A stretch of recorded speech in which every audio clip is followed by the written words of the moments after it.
আসসালামু আলাইকুম। পুলিশের একটা গোপন চিঠি, মানে গোপনীয় এবং জরুরি, এই চিঠি নিয়ে গত দুদিন ধরে বেশ আলোচনা হচ্ছে। চিঠিটা পুলিশের যে আপনার হেড অফিস আছে সেখান থেকে পুলিশের বিভিন্ন বাহিনীর ইউনিট প্রধানদের কাছে পাঠানো হয়েছিল। ইন্টারেস্টিং হচ্ছে, এই গোপন চিঠিটি পাঠানোর কিছুক্ষণের মধ্যেই সবাই জেনে গিয়েছে। তো তারা কিভাবে গোপন চিঠি পাঠালো, কিভাবে সবাই জানলো, এটা এক গভীর রহস্য। যাক, সেই রহস্য উদ্ঘাটনের দায়িত্ব আমাদের না, আমরা সেটা বলতেও পারবো না কিভাবে কি হয়েছে। তবে আমরা যে কথাটা বলতে চাচ্ছি সেটা হলো গিয়ে যে এই চিঠিতে কি লেখা হয়েছিল।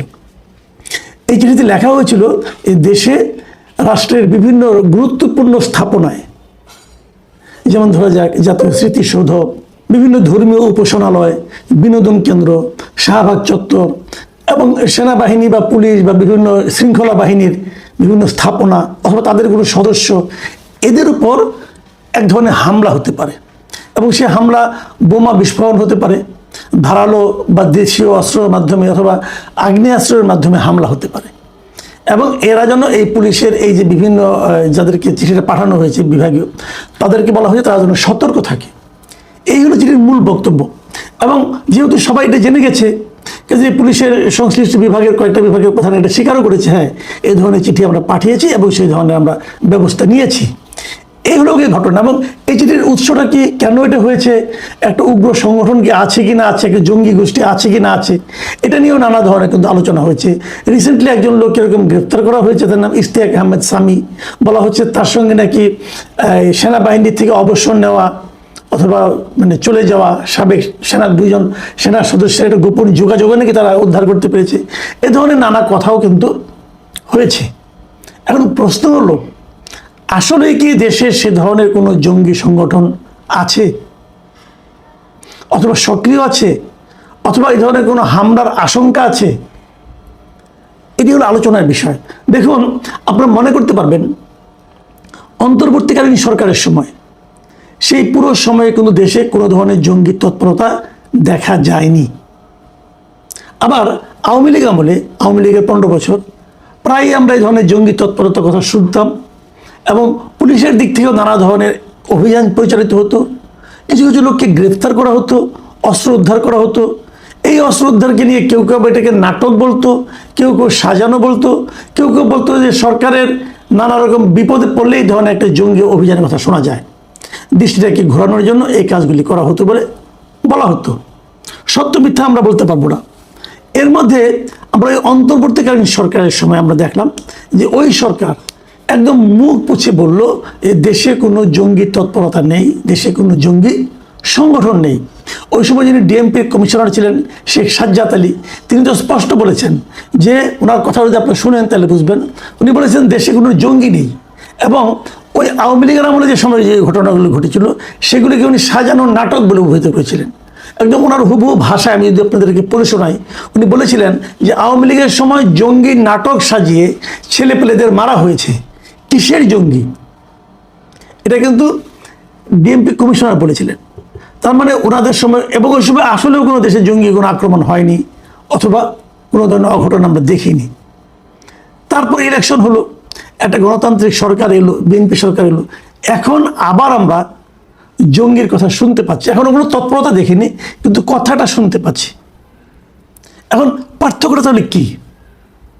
আমি যদি অন্যভাবে বলি, ভাবুন একবার, আওয়ামী লীগ আমলে ছিল, তার মানে জঙ্গি হিসেবে যারা ছিল তারা আওয়ামী লীগ সরকারকে পছন্দ করতো না।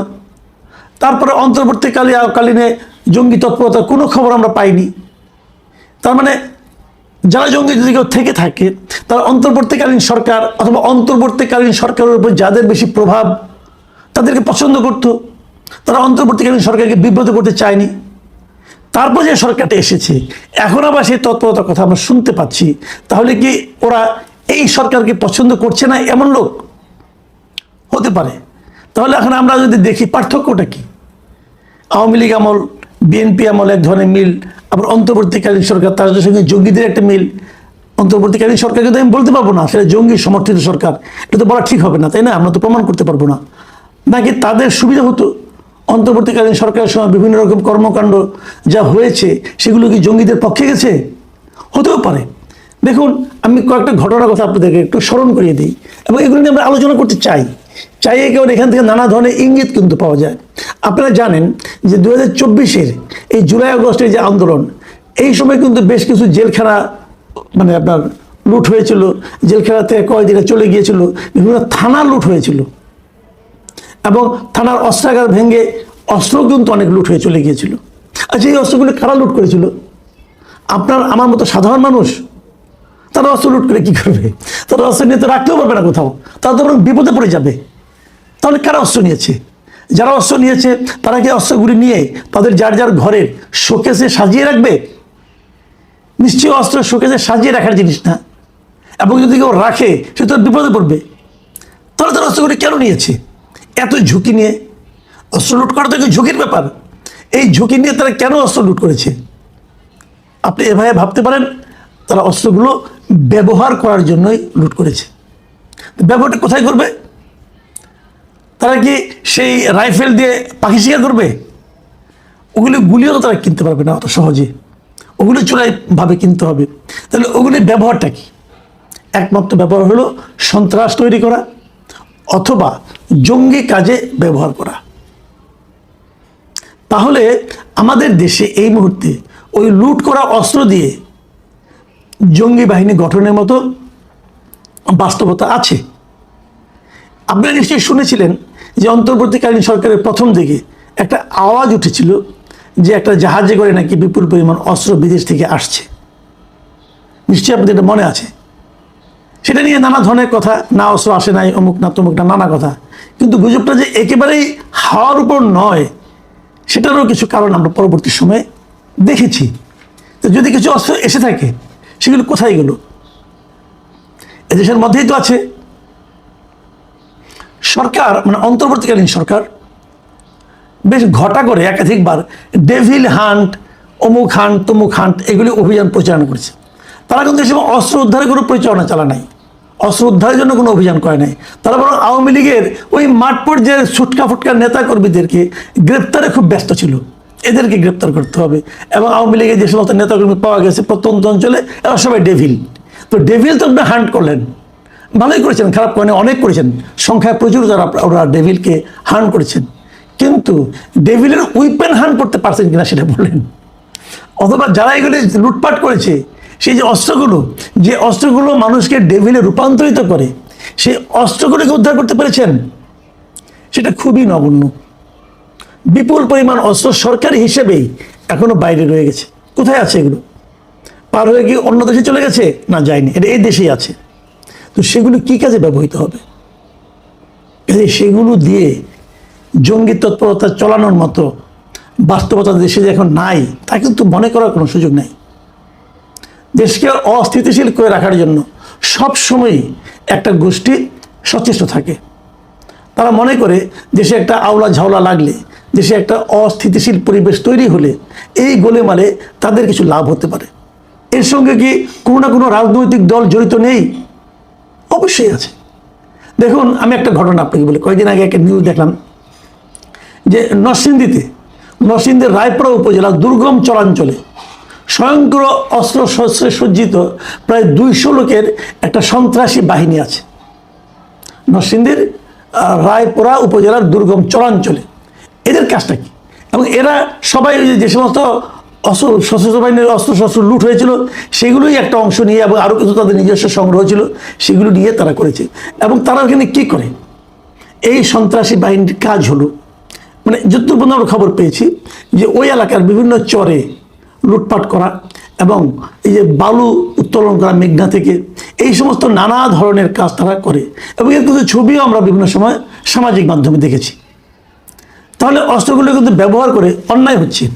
সেই অন্যায়টা হয়তো এরকম ধ্বংসাত্মক কাজে যাচ্ছে না, কিন্তু অন্যায় হচ্ছে। এবং ওদের সঙ্গে মাঝখানে একবার সশস্ত্র বাহিনী মানে পুলিশ আইন শৃঙ্খলা রক্ষাকারী বাহিনীর গোলাগুলি পর্যন্ত হয়েছে, এরকম খবর আমরা পেয়েছি। তাহলে এরা যদি এই সমস্ত ছোটোখাটো কাজ করতে পারে অস্ত্র দিয়ে, তো জঙ্গি হাবড়ার মতো কর্মকাণ্ডে এরা তো ভাড়াও খাটতে পারে, লোকগুলো তো টাকা হলে সবই করবে। সেই ধরনের আশঙ্কাও কিন্তু আপনারা উড়িয়ে যেতে পারেন না। পুলিশের যে গোপন চিঠি বিভিন্ন বিভাগীয় প্রধানদের কাছে, এই চিঠিটা কি হাওয়ার উপরে? তারা তো কিছু গোয়েন্দা তথ্যের ভিত্তিতে চিঠি লিখেছে, সেই গোয়েন্দা তথ্যগুলো তো এভাবে এসেছে। তাহলে হামলা কি হবে? অথবা আপনি একটা ভাবেন, ধরেন শাহবাগে একটা এরকম অবস্থান ধর্মঘট চলছে, সেখানে যদি একটা বোমা ব্লাস্ট হয়, কিছু লোক যদি এখানে নিহত অথবা আহত হয়, দায়টা কার উপর চাপবে? আলটিমেটলি দায় কিন্তু চাপবে সরকারের উপর। তো সরকারের উপর দায় চাপলে সরকার যদি বেকায়দায় পড়ে, লাভটা কার হবে? সরকারকে কারা ফেলে দিতে চাচ্ছে? যাদের লাভ হবে তাদের হয়ে কি এই জঙ্গি তৎপরতা চলবে আগামী দিনগুলোতে? এই প্রশ্নগুলো নিয়ে কিন্তু ভাবতে হবে। দেখুন, আমাদের যে শেষ কথা, আমরা আসলে দেশে অশান্তি চাই না, অস্থিতিশীলতা চাই না। আমি সরকারকে অনুরোধ করব যে আপনারা তো পাহারা জোরদার করবেনই, সেই সঙ্গে যে গোয়েন্দা তথ্যের উপর ভিত্তি করে আপনারা এই সমস্ত চিঠি লিখছেন, সতর্কতা অবলম্বন করছেন, সেই গোয়েন্দা তথ্যকে আরও শক্তিশালী করুন। জঙ্গিদেরকে ধরে ফেলুন, ধরার চেষ্টা করুন, অভিযান চালান। দেশ আর এরকম অস্থিতিশীলতা মেনে নিতে অথবা বহন করতে দেশের আসলে সেই সক্ষমতা নাই। এমনি আমরা নানা সমস্যায় জর্জরিত, আর বাড়তি কিছু চাই না।